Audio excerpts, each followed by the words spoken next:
Welcome to the Rim Break Rodeo. We hope this video helps.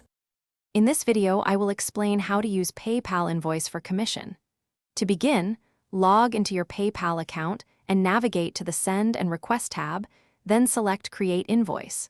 Choose a suitable template and enter your client's email address, along with your business information. This ensures a professional appearance and accurate delivery of your commission request, setting the stage for a smooth transaction from the very start. Next, accurately detail the commissioned work. In the item description, clearly state the service provided, for example, custom digital art or website design consultation. Specify the quantity, such as 1 or 10 hours, and the agreed-upon rate per unit.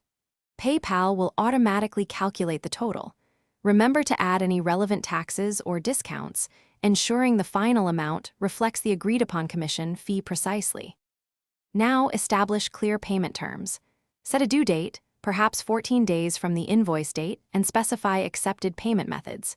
You can also add a personal note, thanking your client or providing additional instructions. Before sending, meticulously review every detail, from the service description to the total amount. Once confirmed, click Send to dispatch your professional invoice directly to your client's inbox. Finally, effectively track and manage your invoices. PayPal allows you to view the status of all sent invoices, indicating whether they are paid, pending, or overdue. If a payment is late, you can easily send a reminder directly from the platform. Maintaining these records is crucial for your financial management, helping you stay organized and ensuring you receive your commission promptly and efficiently. Thanks for watching. Consider subscribing if we helped you.